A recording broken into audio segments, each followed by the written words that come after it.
it's just it's like there's some part of you that just never learns. Yeah. She's crying as a baby. Wah. Wah. Were you on psychedelics? I think you know the answer to that.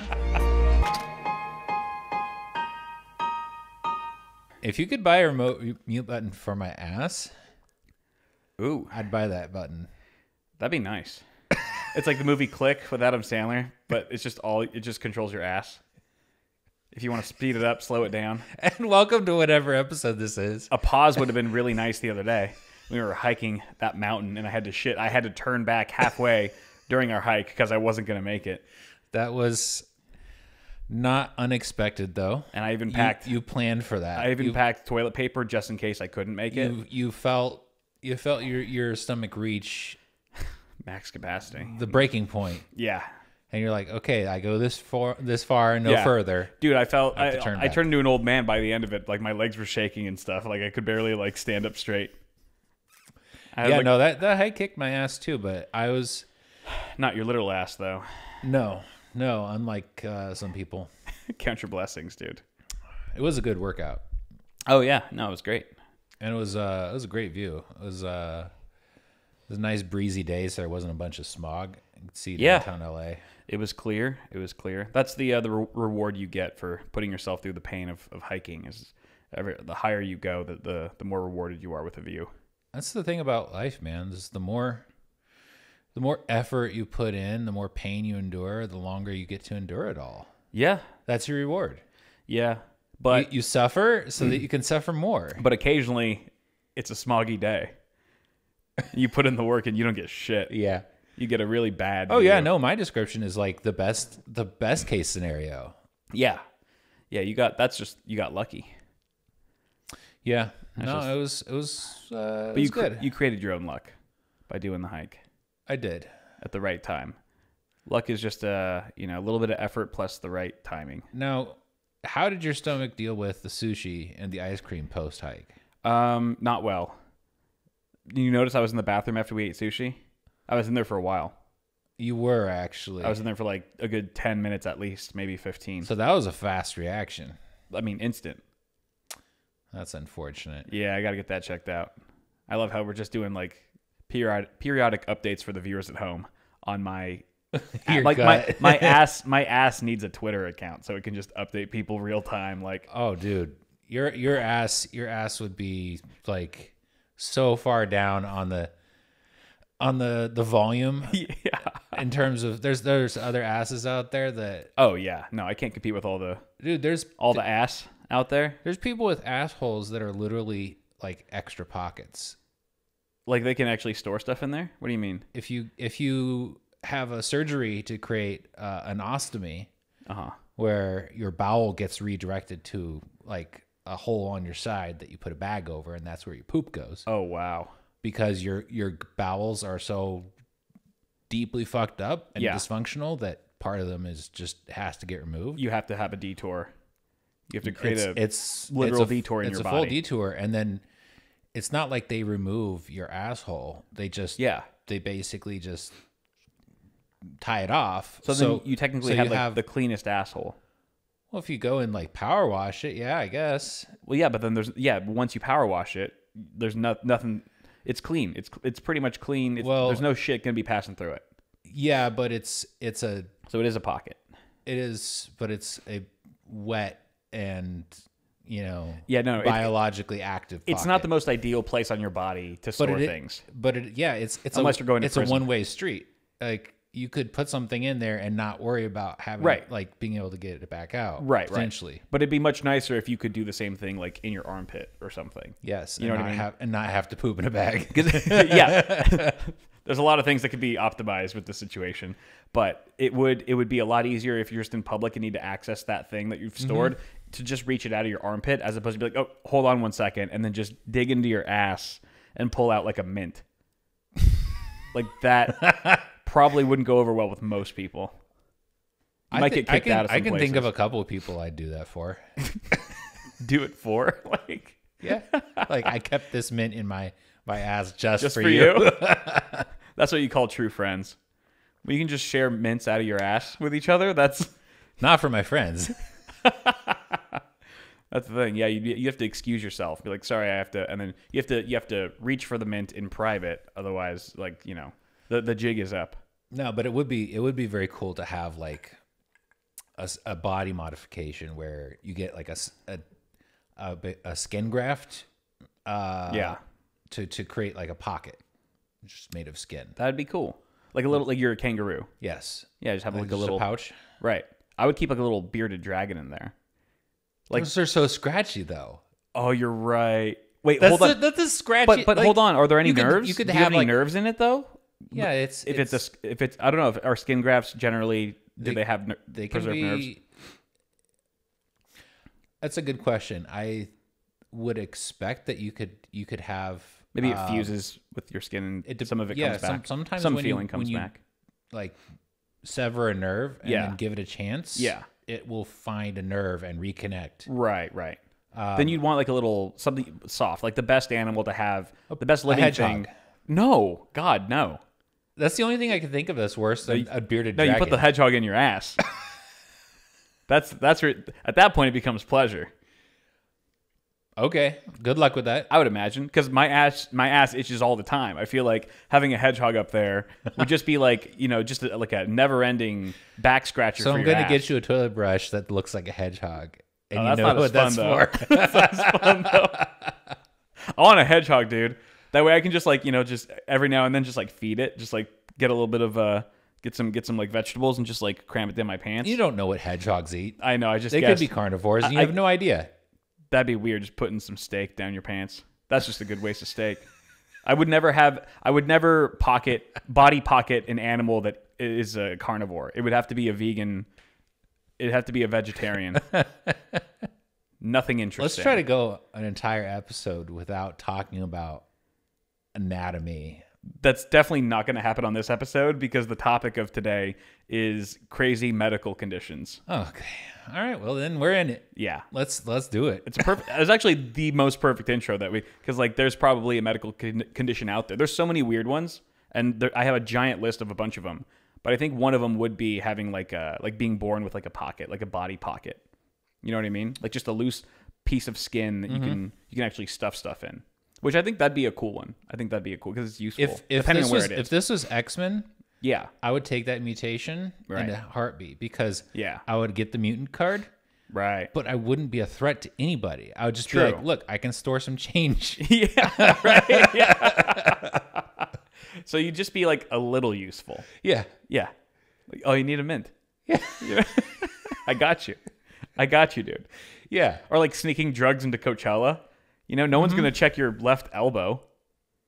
Just hide all your Molly in there. I'm thinking armpit is a good spot. That was a good thought. Armpit's nice because it doesn't take too much if you're just wearing a normal shirt. But what if you get sweat pooling in there? Ooh, right. It'd need a zipper. I'm just gonna go for the trusty old hip.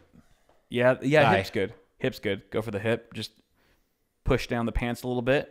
Grab it out. Have you ever worn a pair of pants over a pair of pants? Like if it's super cold?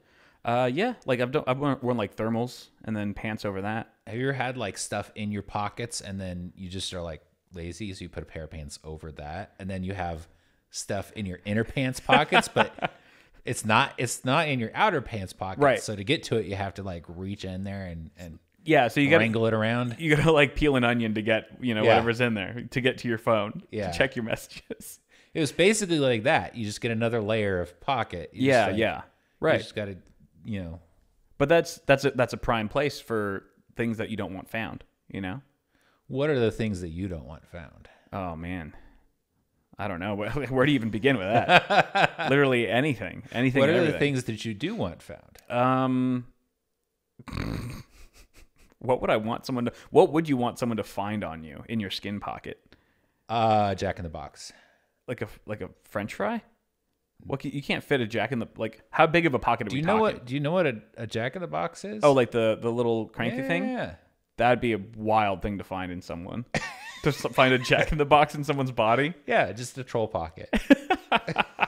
But then like once it pops out, it like I don't know, shoots water at you or something. Confetti. confetti. Yeah. It's just a miniature glitter bomb. Just put one of those. That's what I'd want someone to find on me. Yes. In my skin Make pocket. sure you talk about glitter bombs when you go through the TSA. Oh God. Yes, I'm carrying a That miniature glitter one's banned. bomb. A what? Bro, you do not fuck Do not around say that in word, line. dude. Do not. When you're In the TSA, dude. Yes. That's like the TSA line feels like post-apocalyptic almost. You know what I mean? Because there's such a crazy level of like tension and vibe, control. The vibe is like you're in a concentration camp or something. Because they're X-raying you. Like all your freedoms are out the window. They're patting you down, touching your dick. Like it really does feel like it is post-apocalyptic. Like this is like Mad Max. It is the closest I hope I ever feel to what it might feel to be in a concentration camp, but it is nowhere near that. Oh yeah, I hope that I never get closer than that, dude. There was a public freakout I witnessed. This was a while back, but I was in the TSA line and there was 2 metal detectors to go through, and one of the TSA agents was like, "Come through," and I thought they were talking to me, so I start walking towards that metal detector, and this big white dude, he goes, "They were talking to me," very aggressively, very aggravated, and I was like, okay, like it just stunned me. And then he walks through, and I go through the other one, whatever. I get through quick, and I look back, like, what's this guy's deal? Yeah. And he's fucking livid because they've randomly selected him for a pat down. Yeah. And he's just not about it. He's not about it. And his 2 daughters or whatever, they're like teenagers. They've already come through. They've already made it through. They're waiting for him. They're waiting for him, and they're watching him closely. And he's like probably in his 40s, you know? And there's like 3 agents around him because he's being so aggressive and unruly that he's attracting a lot of more attention to himself. And he's like, "They're taking away our freedom." Like he was saying shit like that. He's like, "They're groping me." Like this is a grown man, and his dog. I mean, he's not wrong. But his temperament was not helping. Yeah. And his daughters were just literally like, "Just let them." Oh, they were so stressed out. They're like, "Dad, just." They were like face palming. Yeah, imagine trying to travel and your parents are so unruly that they get arrested, and then you're just like, Yeah. okay, what now? It doesn't, like, he was probably one more loud sentence away from just being hauled out in cuffs. You know what I mean? Because they don't fuck around. Like you're at an airport, any kind of disturbance like that, they are very quick to just, all right, I don't care about your flight. We're taking you away.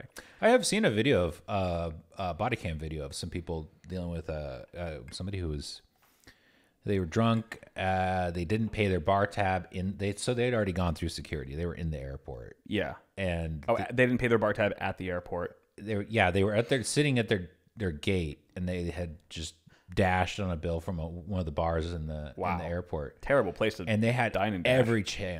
Every chance. They had so many chances to make it right. Yeah. The officer, like they were drunk. Right. The officers tried really, really hard to be like, get through to them, communicate, hey, right, you didn't pay this, you need to pay this. Yeah.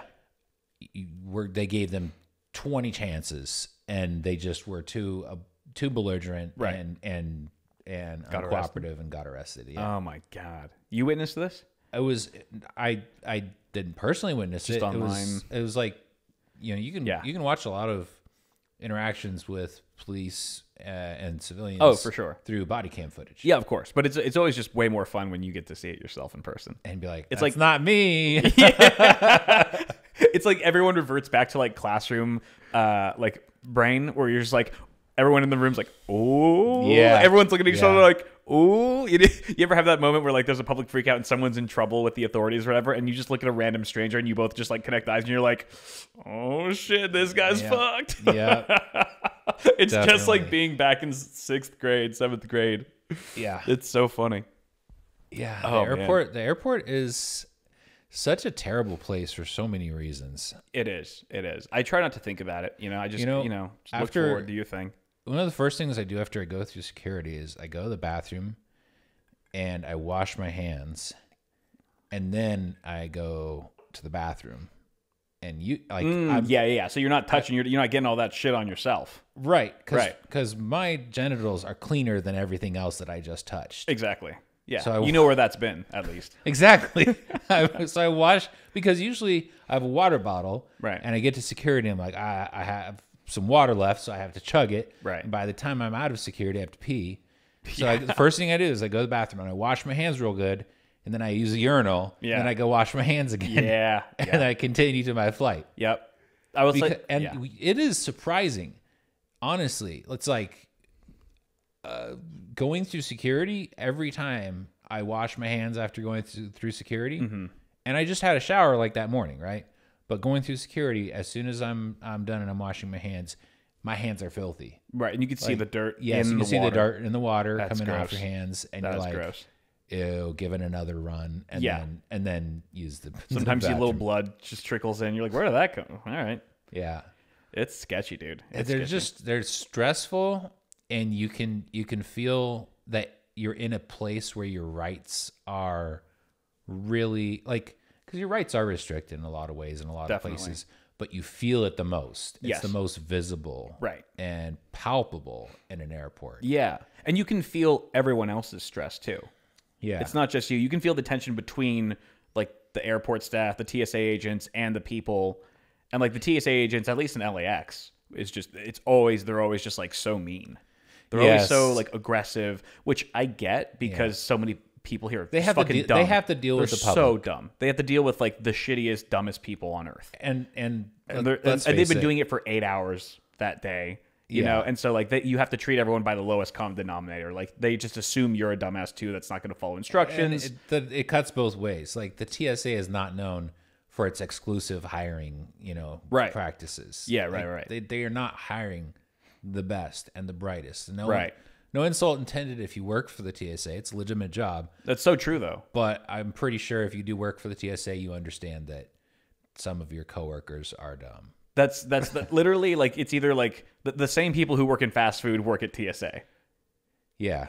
Like a lot of the time. There's That level there's an of overlap competency. there. Yeah. That level of just like I don't give a shit type of thing. Yeah. And also just like completely zero patience, but working in essentially customer service. And having substantial authority. Yeah, that's right. I think that's what makes TSA even worse is that they're kind of like a bouncer.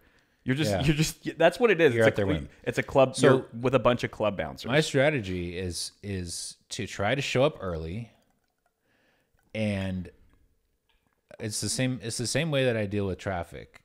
It's like if there's traffic, I've definitely raged at traffic before and been For sure. driving aggressively and Yeah. trying to get through because I was stressed and I was late. Yeah. But what I've learned is it's like you swimming upstream. Like, Right. No, just go with the flow. You're gonna get there when you get there, just along with everybody else. Like nobody's gonna get there first. You're all Right. gonna get there at the same time. Yeah. You can't change it, so just go with it. So Yeah. And it does help the more you travel. yeah, When and- it's your and millionth time at the airport, it's a lot easier. You just so kinda tune it out. I try to be able to legitimately project an air of whatever. Like I'm comfortable with this. It's an uncomfortable process, but I'm familiar with it. I'm not stressed out about it. I know how it works, and I'm not freaking out because I'm late. Yeah. I'm just going with the flow. I'm gonna try to do my best to not, fuck up the flow. Right. And I'm gonna get through it just like everybody else. Yeah. And I think that helps. I think it helps when you don't, or maybe it doesn't. Maybe like they're like, this guy is weirdly calm and not stressed out. We need to see what's up with him. Yeah, they're like toxic girlfriends, where like they crave drama. They just if everything's too calm, then something's wrong. They need to stir the pot. Yeah. I don't know. I don't think I've ever had any never had any tough times with the TSA. I did get, when I went to Germany, when I was leaving Germany, I was 18. I may as well have been 14, like mentally. Yeah. I was leaving and I didn't even realize it. I was just along for the ride. I wasn't paying attention. I didn't know the places I had been. Like so when we were going through customs and immigration or whatever the equivalent is, leaving the country. Yeah. They're asking me, how long were you here? Where did you go? What did Sure. you do? And I was like, I don't know. We did some stuff. Some stuff. Is that what you said? Like, apparently, I don't. I just dicked around. I fucked around, you know? Yeah, and apparently I got. And I don't even remember. Put on I don't the even list. remember thinking like it was abnormal at all. But I got like pulled away for like more specific questioning. Oh my God. And my parents were like, "Oh no, because they're asking me, like, how long were you here? Where did you fly in? Blah blah blah. Yeah. Because, I mean, you're 18. You don't even know what to say. Like, what were you doing here? I don't know. It was a family trip. Like I was just being dragged along for I was the ride. I wasn't being dragged. I was dragged a little bit. When you're a kid. I was having fun. Yeah. I was 18. I was an adult. Yeah. But mentally, They're treating you like you're a full adult, like you're a middle-aged man. Yeah. If you don't give us an exact I didn't have an answer. itinerary. Then. Right. But apparently my initial answers were weird and vague enough that they were like, we need to ask him some Like you were saying, like questions. you're just extra calm. Yeah. Which is sus, I suppose. Yeah. Can be looked at that way. I think just very blasé. Sometimes I think it's just like if you don't show any fear, then they don't feel respected. And they're like, we'll make you. There's make certainly you afraid. folks out there who are like that. They want to exercise their power, and they want to see Yeah. that you are intimidated by them in some way. I think it's the same with anyone in a position of authority. Authority does tend to attract Like if you people just get pulled who- over by a cop and yeah. you're just fucking like cool as a cucumber, part of them definitely is like, what the fuck's this guy's problem? Yeah. Why aren't you quivering in your boots? Yeah, why aren't you licking my boots? Fucking touch my asshole. And that's why cops have body cameras now. Yeah, and a lot of them don't give a shit. A lot of them still do fucked up shit on camera, even though they have body. I mean, it's captured all the time. And then the crazy thing is, it takes years for any consequences to happen, and sometimes, if they even do. yeah, exactly. Sometimes they have consequences, like they get fired, or sometimes 2 years later, this body cam footage surfaces, and it's obvious to any common sense having person that this cop was way out of line, Right. and completely outside the law, and they get cleared by internal investigation. Especially if it's like, oh, that happened 5 years ago, then it's easier to just sweep it under Yeah. the rug because there's not a bunch of people making a stink about it. Mm-hmm. But we weren't here to shit on the police. We can do that any day. We Yeah, were here we to can. talk about weird medical things. Yes, absolutely. And I'm curious. I'm sure you've actually heard or know of a lot of these because of just your background and stuff. But I'm actually curious which ones you haven't heard of. Teratoma? Yeah. You know that one? Yeah. Okay. Do you wanna describe it? Teratoma is a clump of tissue that is undifferentiated. Tumor. It's typically a lot of sebum, like because it's kind of a tumor of random, like Tissue and just random cells that shouldn't have done what they did. And you Yeah. can end up with hair, you can end up with teeth sometimes. right. Typically just a lot of hair and sebum from like epithelial cells. Yeah. No, But you nailed it. They're nasty as hell. You nailed it. The term that I found on Google was, or the definition was, a teratoma is a rare type of germ cell tumor that may contain immature or fully formed tissue, including teeth, hair, bone, and muscle. And there's photos of this if you want to Google it. Don't do it while you're eating. But there are literal tumors with strands of hair growing out of it, like ones yeah. that you could braid, put it in a ponytail, and also eyes. They can develop eyes as well. But definitely teeth. You can have a tumor with teeth. It looks like one of those Mad Balls. Remember those Mad Balls from the 90s? It just looks like one of those, but it's just a benign. Most of the time, it's benign. And I mean, just seeing one of those things come out of you, that's got to be a trip. I don't know. If I had a teratoma and I lost, 3 pounds from having it removed, I wouldn't be that mad. It'd be cool if like the eyes that I'd be developed mad on about it- the hospital bills. Oh, the, yeah, that would the be- medical bills. Yeah, no, in the U.S. for sure. I just go, you know what? Leave it in me. It's benign. It could be like Can you make it a tiny cancerous? civilization in there. Yeah. I don't care if it's benign. I mean, can you make it cancerous so I die before I have to pay the medical bills? That'd be nice. That's a crazy thing, man. Is like there are people who are like, oh, I have a terminal disease. Okay, well, I'm just gonna go and live as much as I want, max out all my credit cards, and then kablooey. That's kind of nice.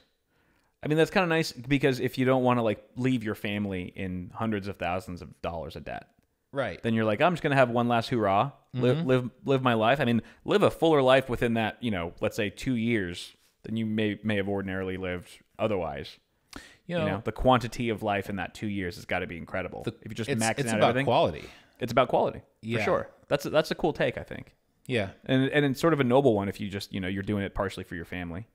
Yeah, I mean, that you're on your way out. I think I would probably rather make some big banks have a little bit more debt instead of putting that debt to your family. Well, if you undergo a bunch of medical treatment and you're on the hook for it, your family is not responsible for that debt. Oh, I guess that's true, huh?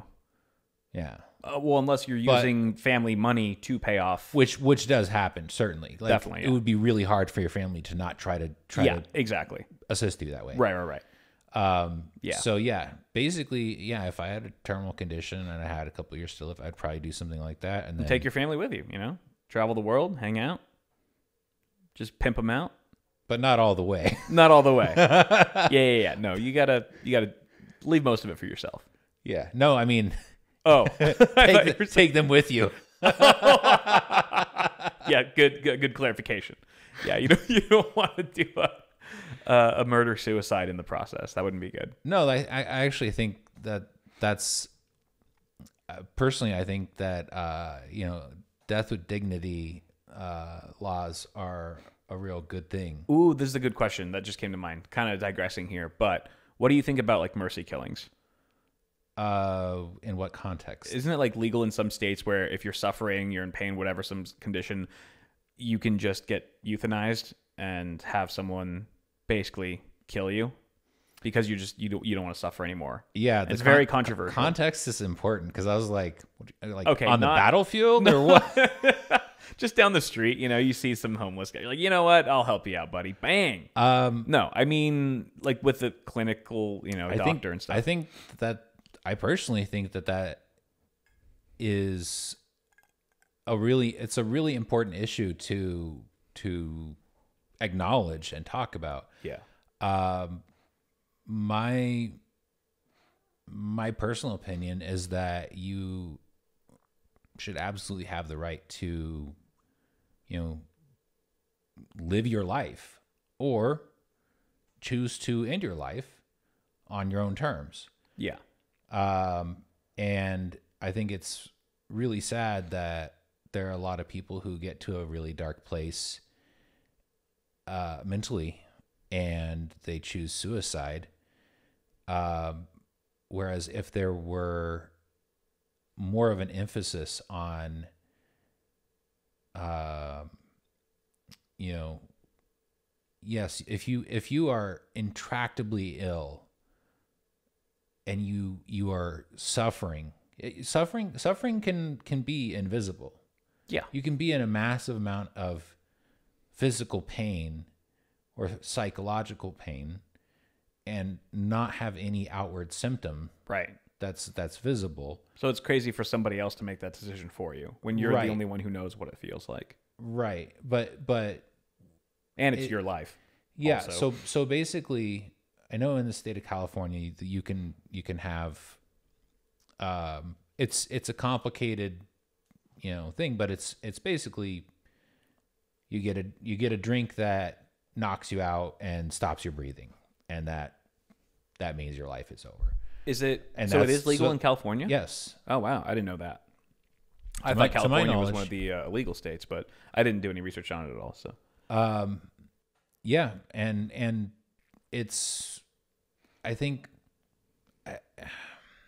I have a little bit of a weird perspective on this because I've read a lot about medical professionals who see somebody is critically ill, terminally ill. Yeah. And the family is insistent that every measure be taken to keep them alive when it is clear that they are going to die. Right. And so what the family is doing is essentially torturing the person. Right. Exactly. Because they're just prolonging the inevitable. The suffering. And just number one, for that person to exist, to be conscious is to suffer.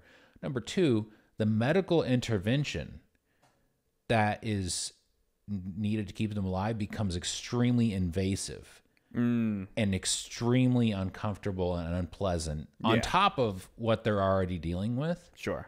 So to take somebody who's terminally ill and aggressively prolong their life, yeah, right, I think is incredibly cruel. Yeah, definitely. I agree. And I don't say that with any kind of judgment against the people who do it, because somebody that you love is leaving and you can't take it. So you try to push it away. Yeah. And that's understandable. Yeah. But the outcome is really ugly. Yeah. So I know. And it's a bit selfish too. It is. If it's against that person's will and they're like, please just let me die. Yeah. And you're like, no, I want you to stay because of how I'll feel once you're gone. That is a little selfish. It is. And like, just let them rest. I've seen accounts from a lot of medical. Well, I actually recall reading a study. Maybe it was a study, maybe it was a poll. I don't remember. Yeah. But it indicated that a pretty high percentage of doctors, like MDs specifically, if they were given a terminal diagnosis, that they would not seek treatment. Yeah. That they would just continue to live their life, right. Go into hospice, yeah, and that's it. Let nature run its course. Because these are people who watch what happens when you try to fight cancer. It right. is ugly. It is horrible. Yeah.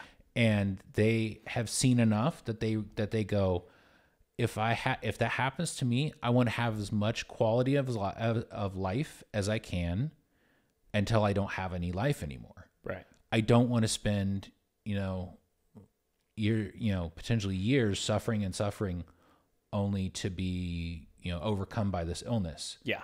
And that's obviously very, very broad strokes. Sure. So but it does happen. I'm sure. Yeah. And I'm sure there are plenty of physicians who, get a diagnosis and it's a very treatable, carcinoma. Sure, so they're just like, okay, cut it off. No problem. Whatever. Right.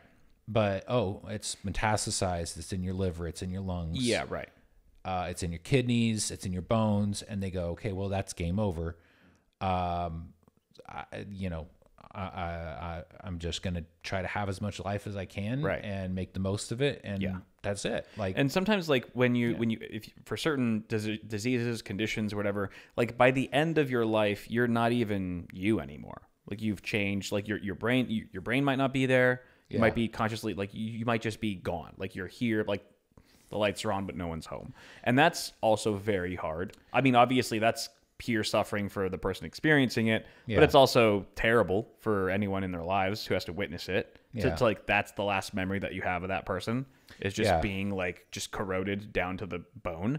So it's like sometimes it is kind of nice, like nicer, it's a mercy. It's merciful to just see someone go. Like when my grandma passed away, right, just pre-COVID from breast cancer, I was, of course, terribly sad about it. But at the same time, I felt this relief that, thank God she's not in that state anymore, and for someone to try and like just keep her going, I'm just like, dude, that's brutal. And almost it's like, if you can, make the decision for yourself, like, no, this is how I want to go, then that's like the last freedom that you have on earth.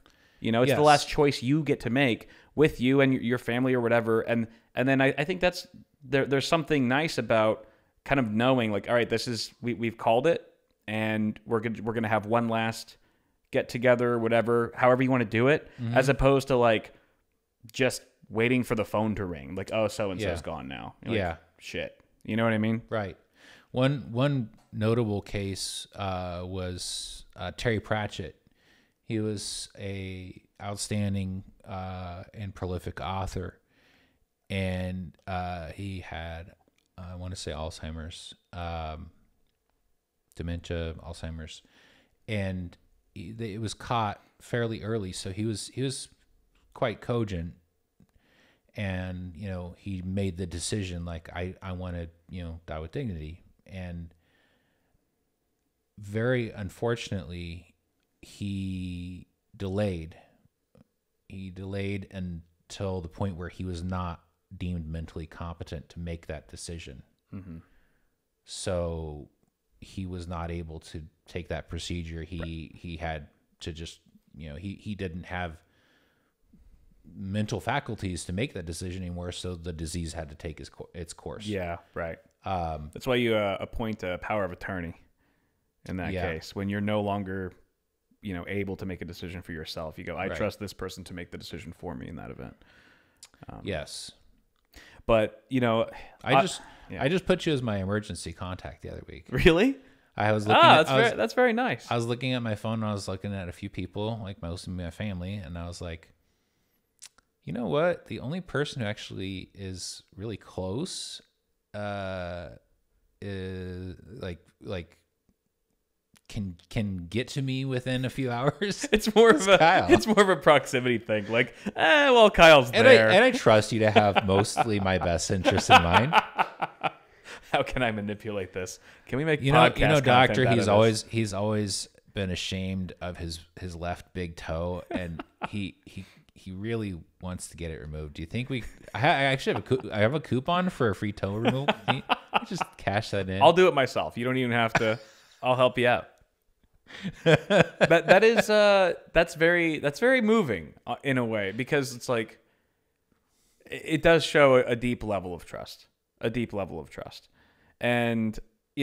like better than most people in my life. Like, I can't even change the fucking lint filter on my washing machine on the dryer. So for you to be like, I'm gonna risk my life and put him down as a contact. Emergency contact. It's definitely meaningful. Well, here's the thing. I don't trust you to be able to, make good medical decisions on my behalf. Okay, that's fair. But I trust you to trust the physicians. Yeah, definitely. Or bail me out of jail, which I've done for multiple friends. Yeah, that was part of the yeah. I've always pulled process. Through. Yeah, it's like you can't trust me with little things, but when the big picture stuff, when the shit's going down, when shit hits the fan, like I'm on deck. You're reliable. I am. It's something important, right? And like your life, your algorithm for important aligns with mine enough that I was like, yeah, no, Kyle makes sense. I have a good track record with like high performance tasks. Not like day-to-day routine. Don't trust me with getting your mail. Kyle gets going. Yes. Yeah. When it's time to sit down and grind out some work, Kyle takes a nap. You know what? You can trust me with like lives. If there's something living that I need to keep from dying, I'm really good at that. Yeah. Like, oh, I have to take care of your pets, or like I just watched my parents' turtle for like a week. Totally fine. I bought him a nice big tank. His tank was way undersized. It was super small. Mom, if you're watching this, well, she took the big tank. She took the big tank home with her, so that's nice. And he runs around outside. They let him outside. But I'm all for life. I don't want to say I'm pro-life. Then let's not get on that train. Derailed. But with high responsibilities, I do take them seriously. With day-to-day stuff, I think I just have that. There's a bachelor mentality where I'm like, it's fine. I have a very low bar for like how I maintain things. Like, you've seen my backyard, you've seen my house. It's just kind of whatever. I've seen it all. But the important things, like keeping your loved ones safe. Yeah. I hold that very dear. It's a very important task to me that I take seriously. And I respect that. I find your I find your general lack of responsibility on the small things hilarious. Yeah, it's free ammo for you and anyone else. It's just it's like there's some part of you that just never learns. Yeah.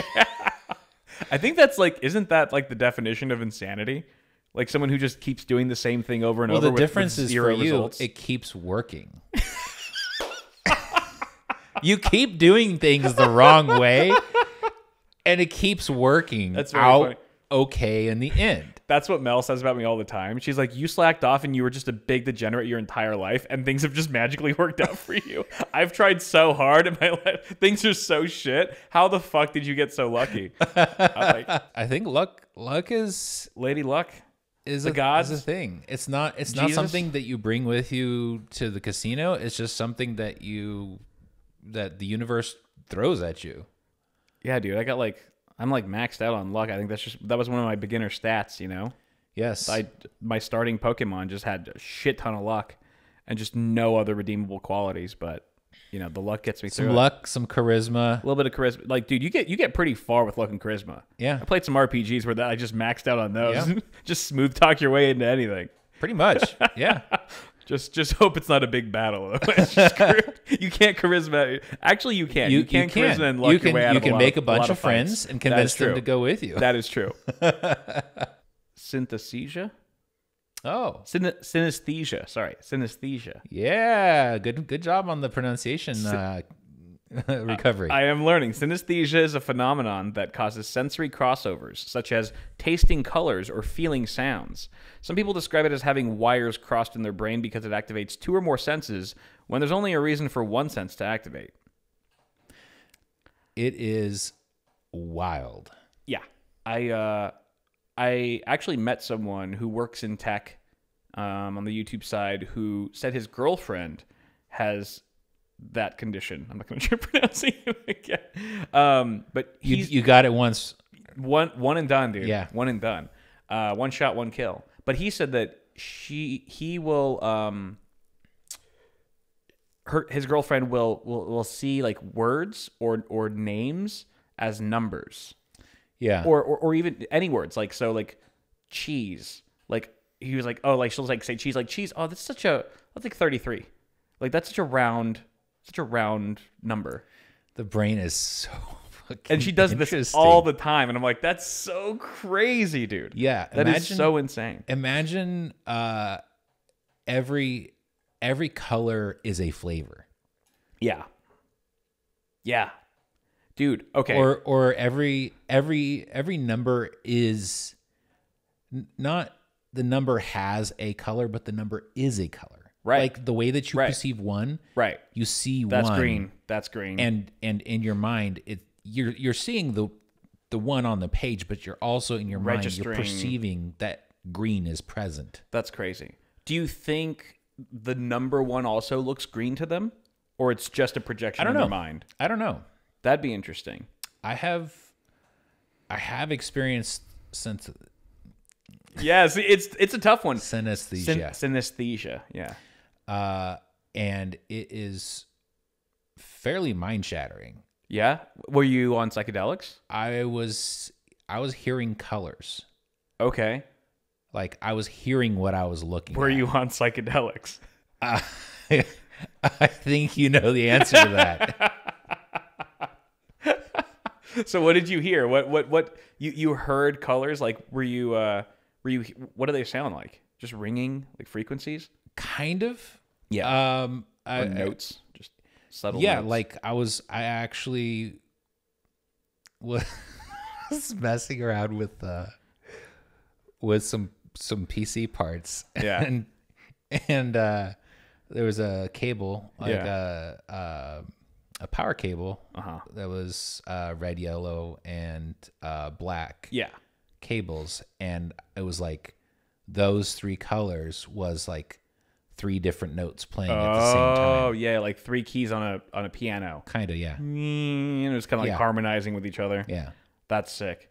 I think I have synesthesia too, because one time I tasted a fart and saw brown. I swear to God.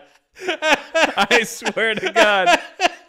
I was like, I'm a mutant, dude. That was a mutant realization.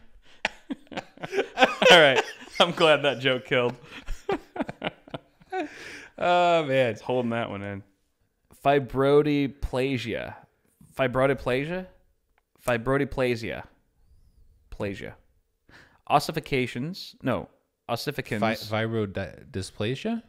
Fibrodysplasia. There we go. Fibrodysplasia ossificans progressiva, or FOP. Oh, that's an ugly one. Is a rare musculoskeletal condition where after birth and progressively through life, muscles and tendons are gradually transformed into bone, a process called ossification. This creates a second skeleton of extra bone, which makes movement impossible. Yeah, so this normally is just nightmare fuel. Normally when and I can't promise that I'm being extremely accurate or even close to accurate, but this is just my layman's understanding.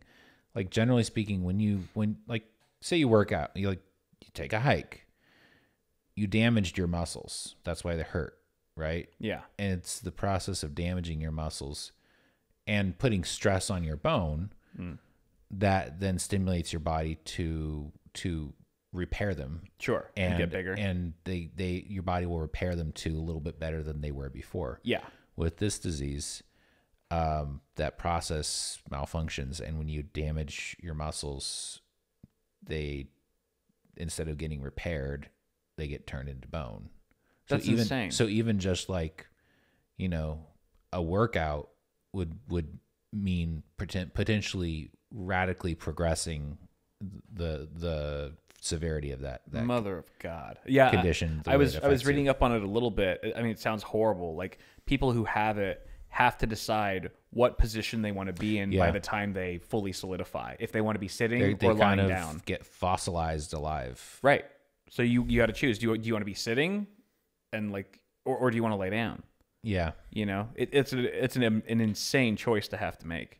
It is, but they have to make it. And that's what they have to live with. I didn't catch. Do they live a long time, or their lifespan is probably cut their a lot? lifespan is severely reduced, I believe. Yeah, I mean, kind of a good thing, I guess. I wouldn't want to stick around for that long in that case. I don't know. Stephen Hawking stuck around a long time. He had lots of money though too. Immobile, but he had lots of money. The best of the best. Yeah, that helps. I imagine it does. And also being just in his position. And I don't know. I wonder. I mean, as far as any kind of treatments, medication. I wonder. I don't think experts. That his condition was painful. What did he even have?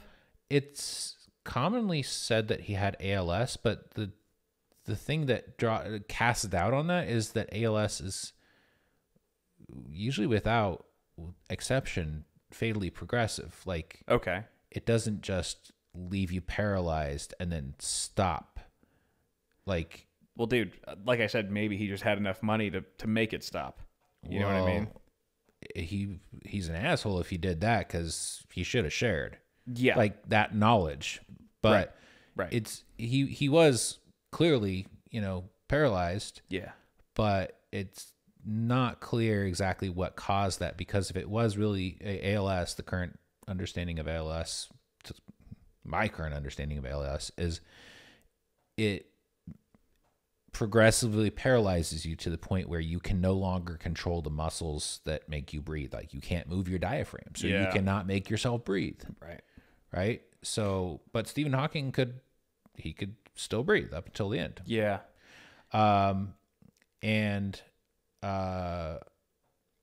Versus he definitely had some secrets, I think. I think it's I thought he on Epstein Island? Wasn't he one of the names that came up? I don't know. I could have sworn that I don't want to think that he was. I don't want to either.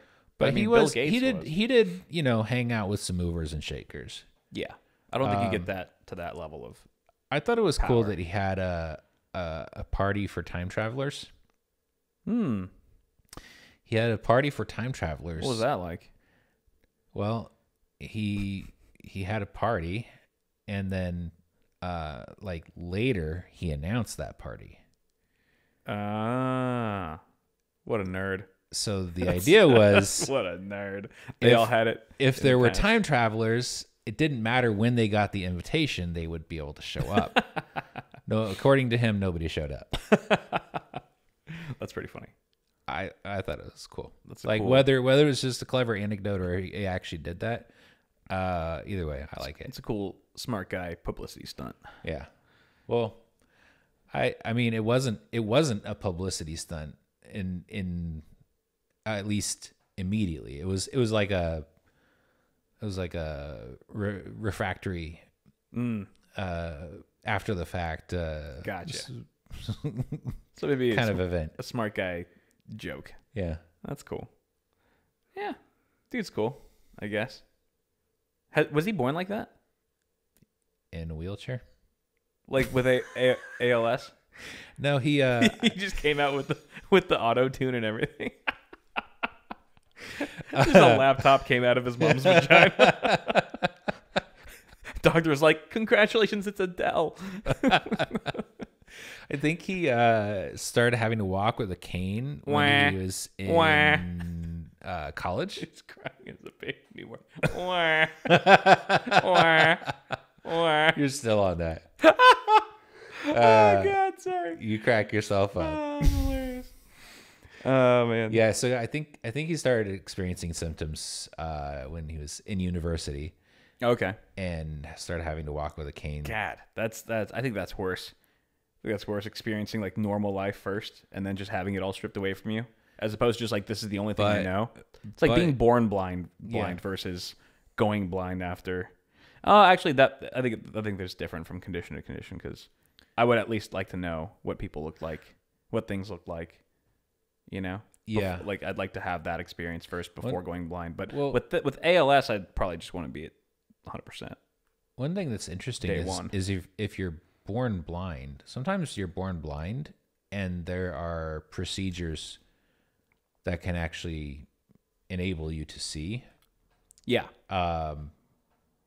And what's really interesting is like when you're, up through, I don't know, up to 5 years, like your brain is doing an incredible amount of learning and processing. Yeah. It's kind of like kids build their operating system. Like, right.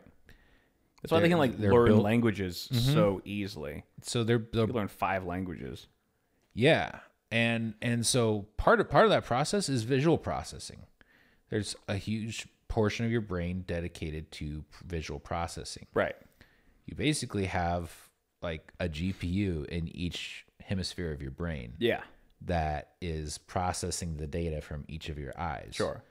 But if you don't have that, aren't other senses like kind of training themselves even harder?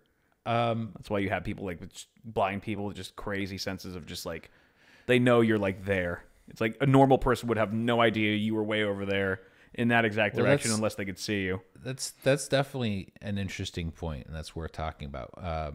What I was gonna say is sometimes people who have vision restorative surgery, like later in life, like they grew up blind. Yeah. They don't ever really learn to see. They don't ever, because their brain never learned how to process visual information when they were growing up. Right. And it never quite really counted that as data. And it never learned the algorithms to process that data and make it useful to the rest of the system. So it's kind of useless when they can see anyway. It is. It's maybe it's being a distraction, or it could be a detriment. They're like, it's throwing off my fucking algorithm. It could go multiple ways, but that's really that's a potential outcome. Yeah. But to your point, I'm trying to remember what it was. Sorry. I don't think I had a point. Did I have a point? No, you had. You were talking about sensory enhancement from loss of a sense. Right. Well, I think it's most apparent because it's not necessarily sensory enhancement. It's like compensatory processing. So if your brain isn't getting any visual input, for example, and you have to rely on just hearing and touch and smell, Yeah. then your brain is going to get better at processing those inputs into something that's useful for keeping you going day to day. Could be considered an enhancement. And yeah, so effectively, you could say that their senses, like, it's not that their hearing is intrinsically objectively better. Yeah, superior, but it's the processing of data from their ears that's more robust, and in depth, and gives them more information. So it's like the same CPU, but maybe running at a faster clock speed. So if you were blind, you would start to notice acoustics a lot more. You'd be like, oh, I know, I have an idea how big this room is because of the way that it sounds. Yeah. Or I know how far I am from this wall because I tap something. Right. And I can hear the echo off the wall. Right. Everyone is capable of doing that. Just it not comes something to them that you normally would practice. That you normally practice it. Yeah, exactly. Yeah. Yeah. So I think the interesting thing is like losing your sense of smell is less. It's an important sense. It's a really important sense, but it's not as impactful up front. At least it doesn't seem like as life changing as losing your vision or your hearing. Right. But losing your sense of smell has consequences, and I'm interested, like, if you lose your sense of smell, what adaptations do you have to make to make up for it? Because what is your sense of smell? How does your sense of smell keep you alive? Well, it lets you know there's a gas leak because you smell that sulfur compound they add. Smoke, fire. Yeah. Yeah. Or bad food. Or something you're not supposed to eat. Which can be helpful, but it's not as much of an issue for humans. Yeah, like if a cat couldn't smell, it would wreck them. Yeah, because they wouldn't be nearly as effective predator. Right. But we have found tools and society, and so our sense of smell isn't that important for survival. We'd still be a great predator if we didn't have a sense of smell, but if we didn't have sight, we probably wouldn't hunt very well. I think you're right about that. Yeah. What's the next medical condition? All right, we got a good one. I think actually we'll do one more and then we'll take a break. Actually, we could probably make this a two-parter because I still have a lot more, baby. All right. Hogan sisters. You heard of the Hogan sisters? Krista and Tatiana Hogan. They were born October 25th, 2006. They're Canadians who are conjoined craniopagus twins. Okay, I was thinking of different conjoined twins. So they're joined at the head and share the same skull and brain. Oh, yeah. This one's nuts, dude. This is actually really nuts. The twins' nervous systems are highly interconnected. Their doctors reported that when one of them is tickled, the other one jumps, and that putting a pacifier in the mouth of one could cause the other to stop crying. There is evidence that the twins can see through each other's eyes due to brain conjoining. Their thalami are joined by connector tissue, a thalamus bridge. This is the craziest one. They can also hear each other's thoughts. So they can literally have conversations with each other without verbalization. That's pretty cool. Literal mind reading. Literally mind reading. It's cool that can happen. Like, it's amazing that can happen. Kind of sucks for them. It's not a great.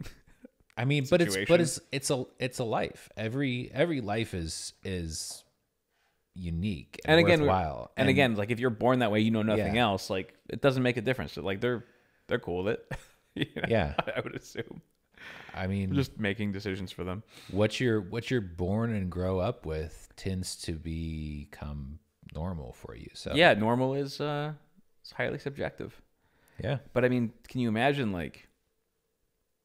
No, I cannot. Like just one of you is looking that way and the other's looking that way, and you have literally, you're like a Insta360 camera. You're like a 360 GoPro.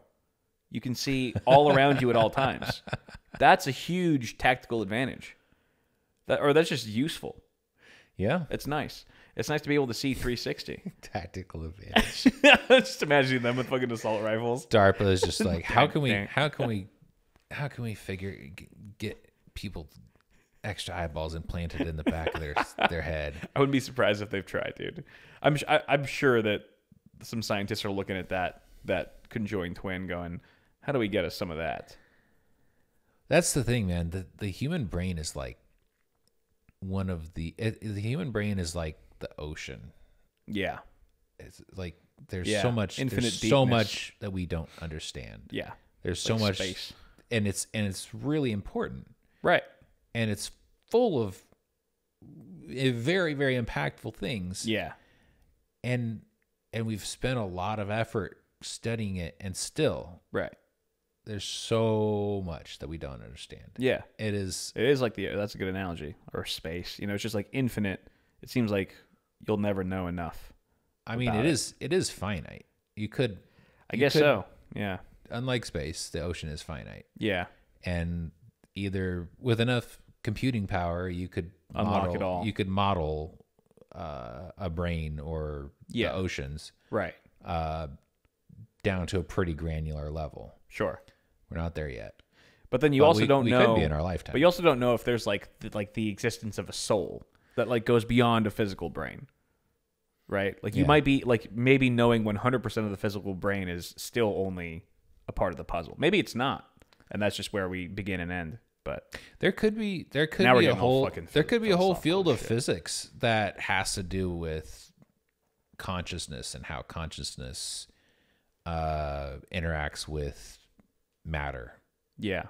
I think that would be really, really, really cool to like unlock and find out. But I don't think there's any evidence for it. But I have a suspicion that it might be out there. Yeah. There's still a lot about physics that we don't understand. We're trying to drill down to Right. the fundamentals of the fundamentals. The crazy thing that blows my mind is we don't even know how much of it we know. Like we don't know if we know 50%, if we've unlocked 1%. Like how deep does as far as it go?